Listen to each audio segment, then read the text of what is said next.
I'm Jeff Jarvis. I'm the Emeritus Professor for Journalism Innovation at the City University of New York and a visiting professor at Stony Brook University.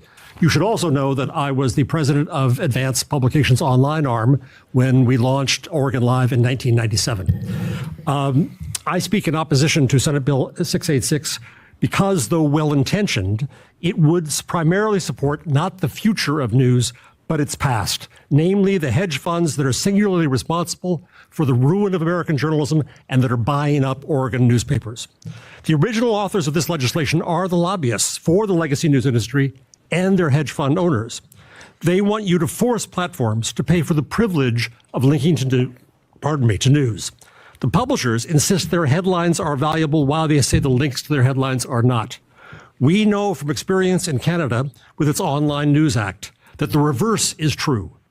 When Meta pulled news out of Canada, which it says it will do in Oregon, 3 independent studies found that Instagram and Facebook lost no traffic, while news sites, mainly independent small news sites, lost up to half of theirs. I talked to the independent publisher of Village Media, and he told me that it'll be nearly impossible to start new brands in Canada without Facebook. The bill requires most news organizations to earn at least $100,000 or have gone to the expense of becoming a 501c3 and be at least 2 years old, taking the lion's share of these proceeds. This is anti-competitive by big media against the startups we need to create more competition in news. A huge swath of local news and startups, the future of local news, receive a SOP amounting to 10%.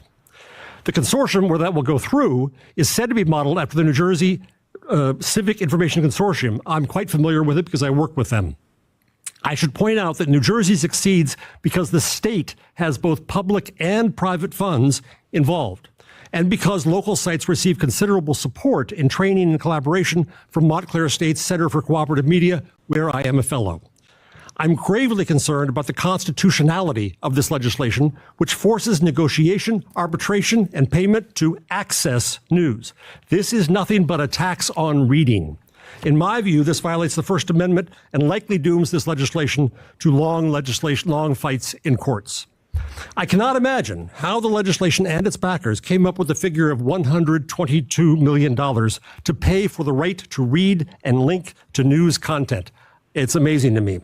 Whatever the amount might be, though, most of it will go to hedge funds and to out-of-state media companies and will do nothing to build new hiring and new news in Oregon, and there is no accountability.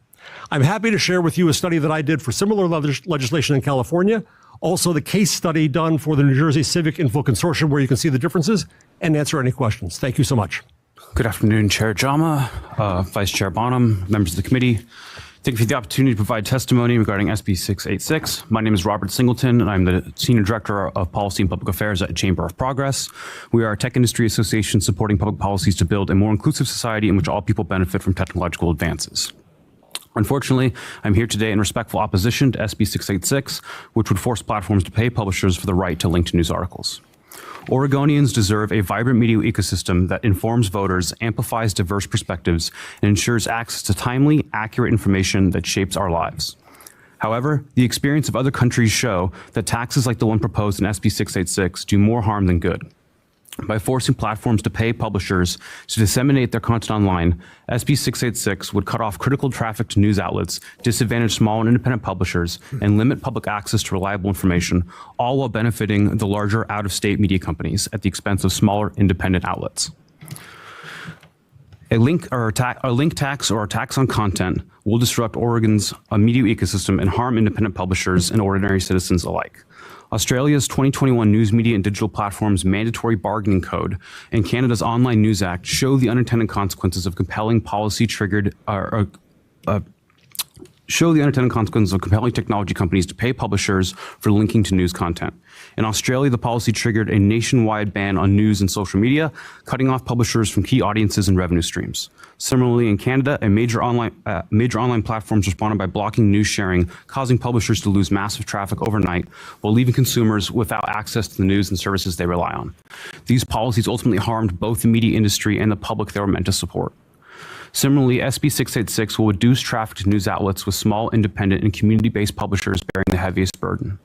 These outlets rely on social media to reach their audience, and restricting that access threatens their survival at a time when local journalism is already in crisis.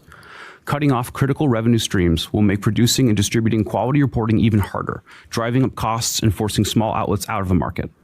The absence of readily available news content from trusted publishers could likely lead to 54% of Americans who still depend on social media for their news to turn to less reputable sources.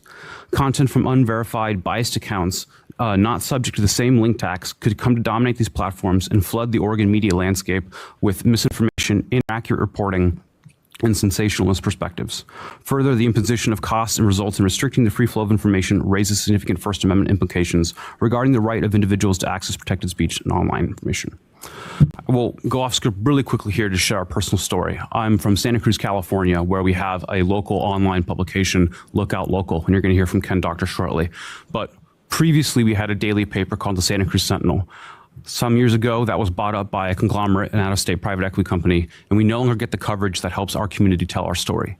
Things like high school sports scores, things like planning commission hearings or city council. But Lookout Local is a new publication, online only, that works with community partners, that is advancing and helping us tell that story in our community now. And that is a new publication hoping to come to Eugene as well. So for these reasons, respectfully opposed to SB 686.